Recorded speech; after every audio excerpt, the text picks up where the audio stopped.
Olá pessoal, tudo bem com vocês? Banca Consulpan 2025, mais 5 questões de psicopedagogia, parte 5. Nesta prova que ocorreu na Prefeitura de Jaguaruana, do estado do Ceará, fui o primeiro colocado neste concurso. Ok? Sem mais delongas, vamos, como sempre, fazer uma abordagem da parte 4, follow-up da parte 4, do vídeo 4.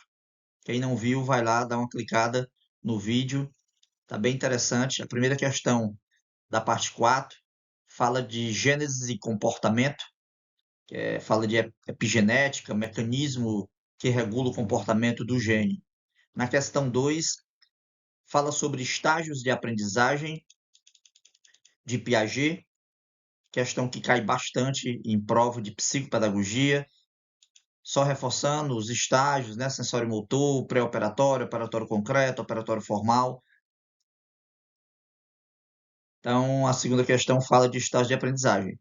Terceira questão, terceira, quarta, quinta e sexta questão, só sobre psicodiagnóstico.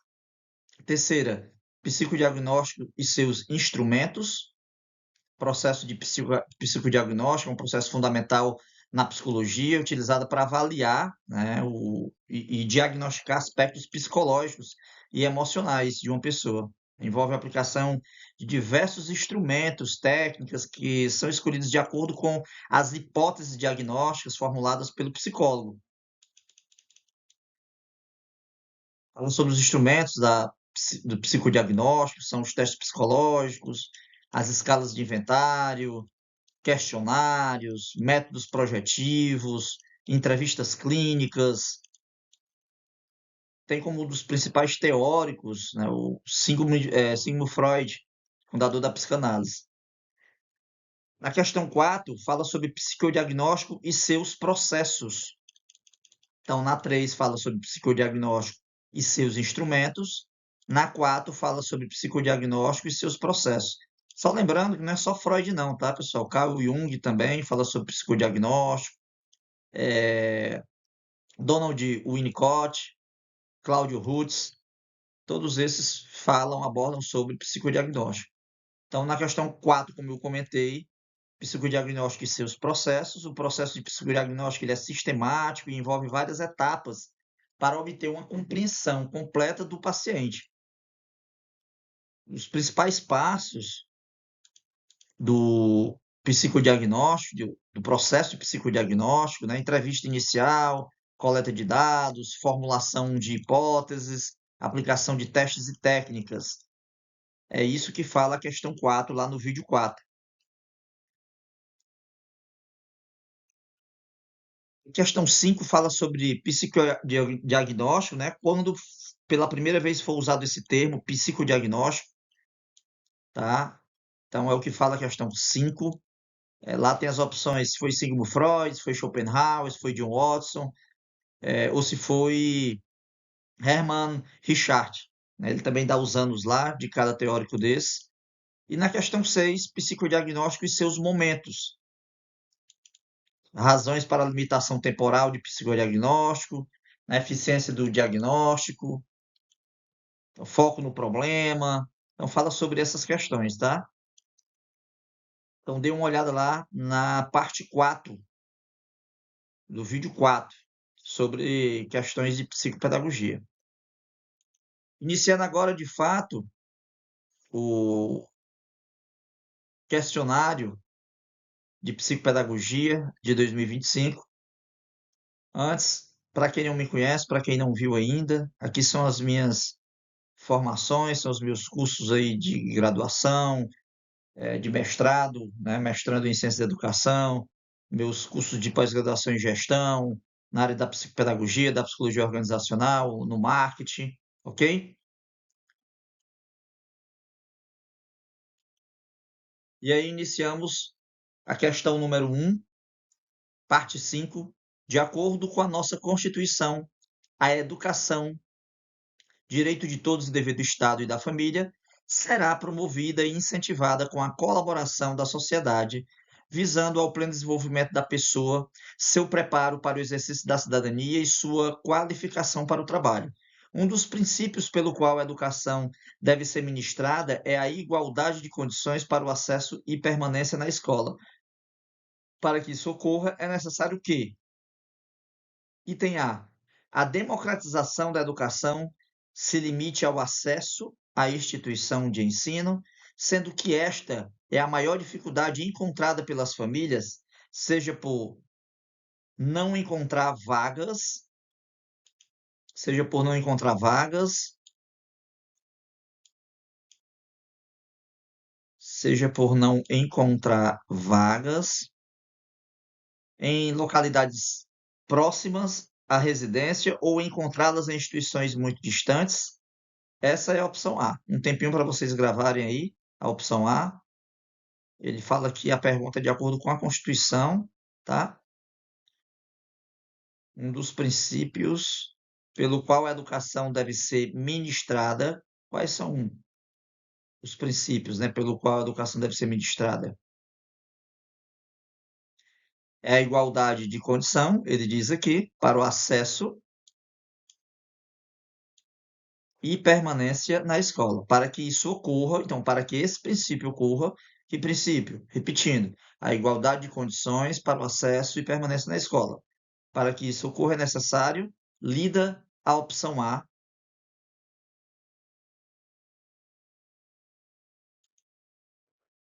B. A garantia ao acesso é essencial, mas após o ingresso na escola, é preciso que o indivíduo aprenda de forma significativa os conhecimentos necessários para a sua vida em sociedade, para dar continuidade aos estudos posteriores ou para o ingresso no mercado de trabalho. Opção C. Adotar uma posição acolhedora, onde todos se sintam pertencentes a um ambiente escolar. Não é tão importante, olha aqui, ó, não é tão importante, será que não é, pessoal? Tão importante?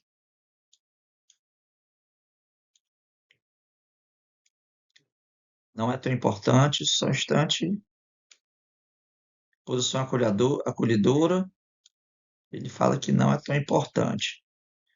Quanto permitir ao indivíduo que se expresse ao dar sua opinião e posicionamento, obtendo representatividade na gestão escolar.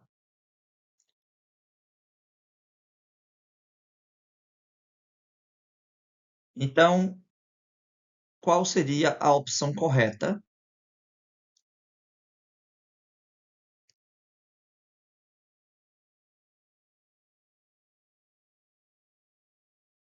Tempinho para vocês, 10 segundos.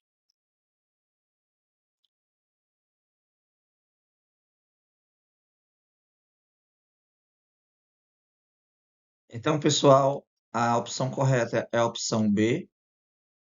Enfatiza que o acesso à escola é um primeiro passo, mas o aprendizado significativo é relevante para a vida do indivíduo, é fundamental para o seu desenvolvimento pleno, né? Então, essa é a questão correta. Então, marque aí no seu gabarito, ok? Questão número 2. Tornar-se humano ocorre na interação recíproca. Tornar-se humano ocorre na interação recíproca com os outros, com artefatos culturais e com aspectos simbólicos presentes nesse contexto. O que aparece, por exemplo, no contexto escolar, como reflexo na pessoa e nos demais contextos onde ela põe os seus pés ao longo do tempo. Os processos desencadeados na escola afetam todos os seus autores, pessoas em desenvolvimento. Assim, a intervenção do psicólogo, do psicóloga escolar pode considerar que, tempinho aí para vocês printarem a tela, pode considerar que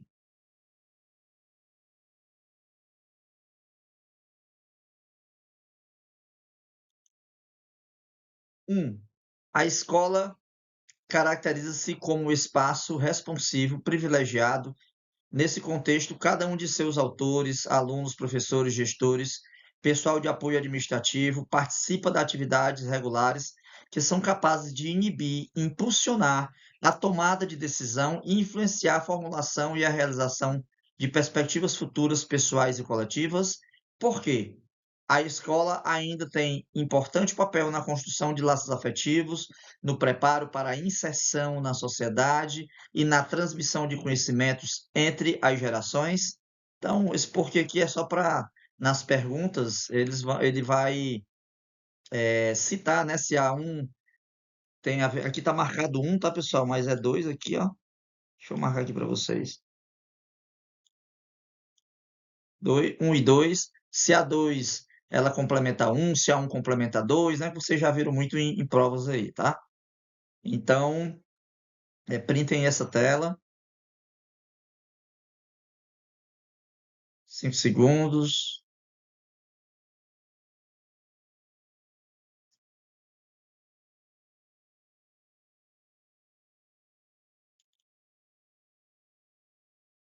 As opções. Observe agora o vínculo entre as duas sentenças e responda.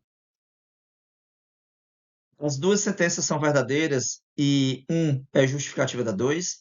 As duas sentenças são verdadeiras e dois é justificativa da um. Apenas a sentença 1 é verdadeira, apenas a sentença 2 é verdadeira. Qual a resposta correta na visão de vocês?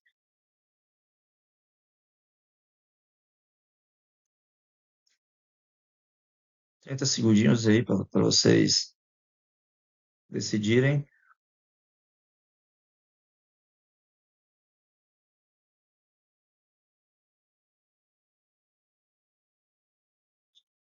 Então, a resposta correta é a letra B. As duas sentenças são verdadeiras e a 2 justifica a 1, pois a construção de laços e transmissão de conhecimento são fatores que tornam a escola um espaço responsivo. Então, essa é a opção correta, ok? Letra B, de bola. Questão 3, parte 5, Consupan 2025. Piaget considerou o estágio concreto um grande ponto de inclinação ao desenvolvimento cognitivo da criança, pois marca o início do pensamento lógico ou operacional. A criança está maturada o suficiente para utilizar o pensamento ou as operações lógicas, mas só pode aplicar lógica a objetos físicos. Tendo consideração ao que Piaget estabeleceu, as operações pertinentes e a esses estágios associa as colunas. Então, ele dá aqui cinco opções, né? 5 colunas. Então, opção 1, conservação. Opção 2, classificação. 3, seriação. 4, reversibilidade. 5, transitividade. 6, descentramento. Então, gravem aí essas opções para a gente enumerar de acordo com o que pede a questão, tá bom? Capacidade de organizar mentalmente itens juntamente com uma dimensão quantificável com altura e peso. Aí você vai pegar aquelas opções e marcar aqui, se é a opção 1, 2, 3, 4, 5 ou 6. Lembrando que a opção 1 é conservação, a 2 é classificação, a 3 é seriação, a 4 é reversibilidade, a 5 é transitividade e a 6 é descentramento.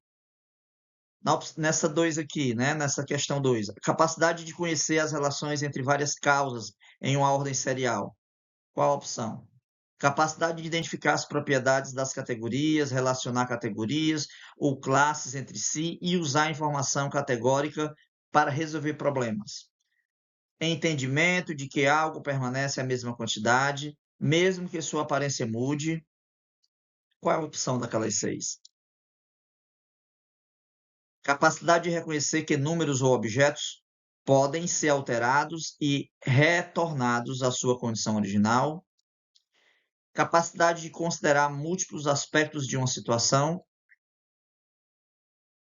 Tempinho aí para vocês marcarem como ficaria na visão de vocês.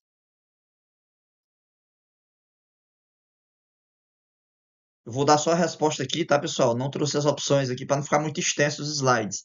Então a gente está praticamente aí, iria completar 3 slides com uma questão só. Então, para reduzir a quantidade de slides e o tempo, né, porque o tempo é ouro, Nosso tempo é dinheiro, então vou só dar as respostas corretas aqui, tá bom?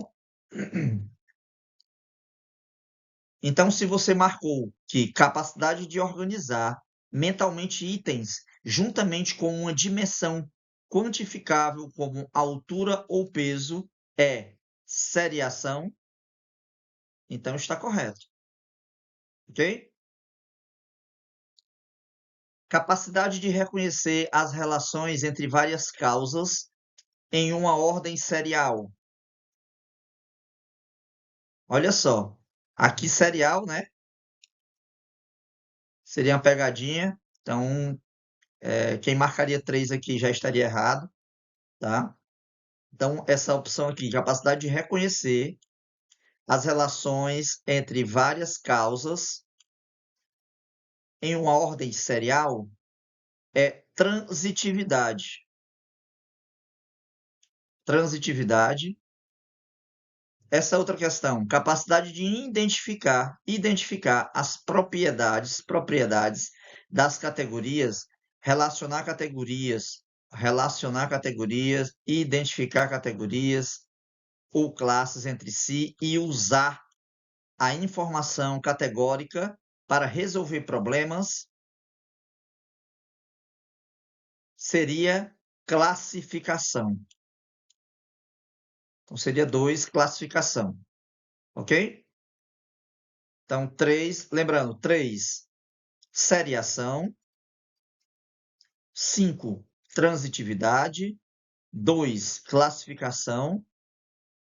E nessa questão aqui, entendimento de que algo permanece a mesma quantidade, mesmo que sua aparência mude. Entendimento que algo permanece a mesma quantidade, mesmo que a aparência mude. Seria conservação. Ok? Capacidade de reconhecer que números ou objetos podem ser alterados e retornados à sua condição original. Capacidade de reconhecer que números ou objetos podem ser alterados. Algo que pode ser alterado. Lembra o quê? Reversibilidade. Então, essa é a questão 4.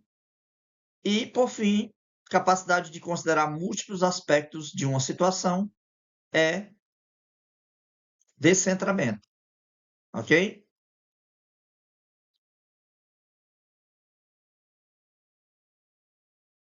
Seguindo, questão número 4. Vallon compreendia o desenvolvimento humano como o estudo da pessoa completa. Então, Vallon compreendia o desenvolvimento humano como o estudo da pessoa completa e o estabeleceu em uma perspectiva psicogenética. Para isso, utilizou como fundamento o estudo contextualizado da criança, pois a investigou em vários momentos. Estudo contextualizado, está aqui em negrito, tá, pessoal, já? Pois a investigou em vários momentos na evolução psíquica. Em sua psicogenética, Vallon explica 5 estágios. Lembram lá como Piaget tem os estágios, né? Sensório motor, sensório motor, operatório concreto, operatório formal, pré-operatório, né? Não nessa sequência, mas como ele tem os estágios, os 4 estágios, né? Aqui Vallon apresenta 5 estágios do desenvolvimento. Então, quais são esses estágios para Vallon? Opção A, sensório motor e projetivo, do personalismo, operações formais e da adolescência. Opção B, categorial, pré-operatório, sensório motor e projetivo, operações formais e do personalismo. Opção C, pré-operacional, do personalismo, sensório motor e projetivo, operações concretas e da adolescência. Opção D, impulsivo emocional, sensório motor e projetivo, do personalismo, categorial e adolescência. Qual seria a opção correta? Tempinho para vocês marcarem aí a opção correta.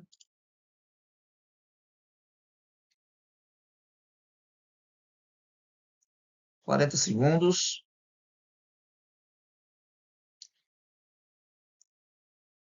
Quando não cai Piaget, os estágios de Piaget, né? Cai os estágios de Vallon.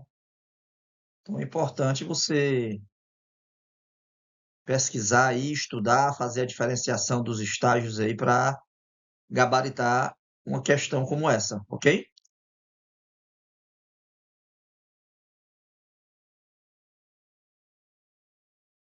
10 segundinhos.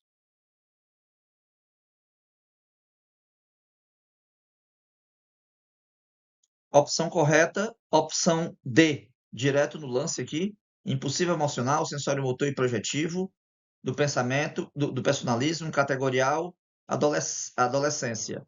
Então, descreve corretamente os estágios, né, desenvolvimento segundo Vallon, abordando a evolução desde a primeira infância até a adolescência. Então, o impulsivo emocional, este é um estágio inicial onde as emoções e impulsos predominam no comportamento da criança. Tá? Então, nessa questão, a afetividade é a base do desenvolvimento, né, nessa fase. Quando se trata para valor de sensório motor e projetivo, então, nessa fase, a criança desenvolve a coordenação motora e começa a projetar suas ações. É um período de exploração sensorial e motora. Do personalismo, o que é que aborda Vallon? Esse estágio é marcado pelo desenvolvimento do ego e da identidade pessoal. Então, a criança começa a se diferenciar dos outros e afirmar sua personalidade. Quando se trata do categorial, nos estágios de Vallon, então, nesta fase, a criança, nesta fase categorial, a criança, ela desenvolve a capacidade de categorização e classificação das experiências, né? Um período de organização. Então, o categorial é um período de organizar o pensamento e as informações. A adolescência, esta é uma fase final do desenvolvimento proposto por Vallon. Então, quando Piaget fala de operatório formal, Vallon fala da adolescência, ele vai direto ao ponto, né? Então, esta é a fase final do desenvolvimento proposto por Vallon, onde ocorre a consolidação da identidade e o desenvolvimento cognitivo e emocional, ok? Então, essa foi a questão número 4.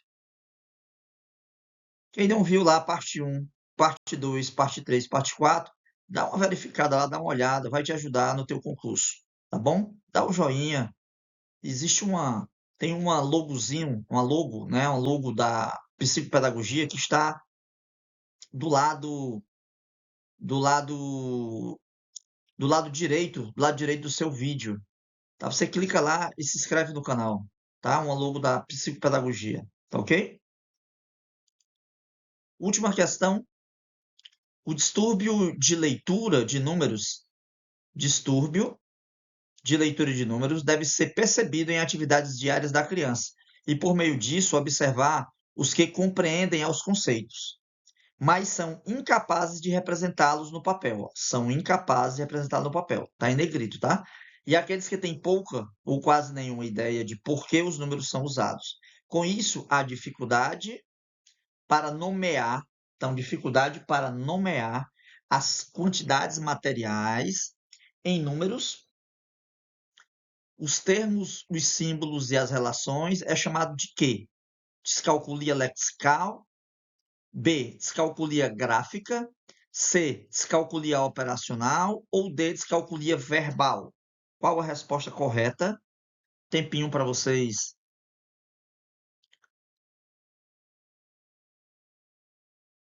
pensarem, para vocês marcarem a opção que vocês acreditam que seja.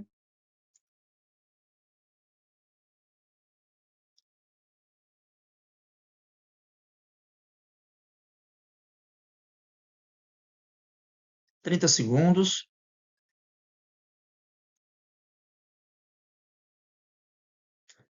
Será descalculia gráfica? Será descalculia operacional? Descalculia lexal? Descalculia verbal?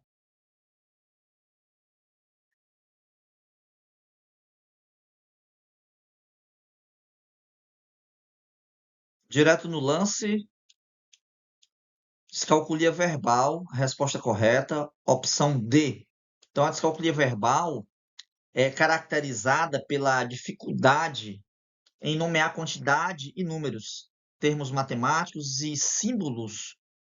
Crianças com esse tipo de descalculia, eles podem,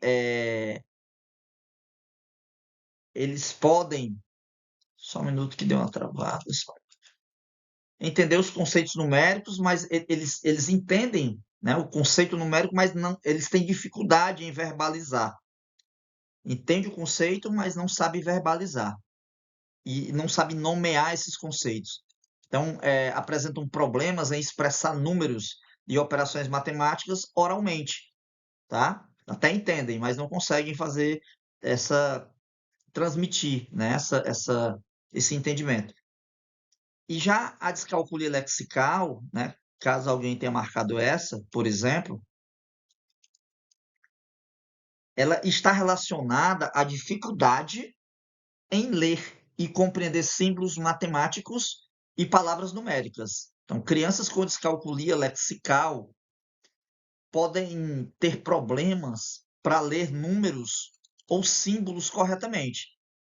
Repetindo, as crianças com a descalculia lexical podem ter problemas para ler números ou símbolos corretamente, mas isso não está necessariamente relacionado à nomeação verbal, ok?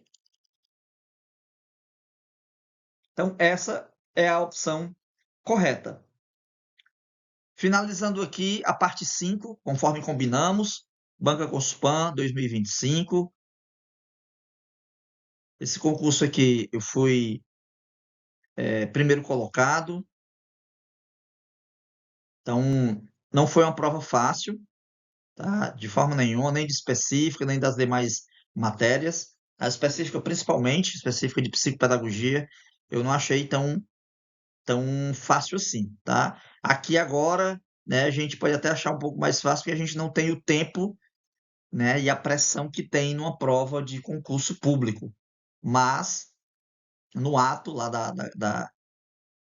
na hora da prova, né, foi bem desafiador, ok? Então, espero que tenham gostado das 5 questões, tá? Continua a parte 6. Deixa seu joinha lá, tá? Não custa nada, é só clicar lá e deixar o joinha. Quero contribuir para a sua aprovação. Se inscreve aí no canal. Juntos somos mais fortes. Abraço, não desiste, vai fundo para sempre.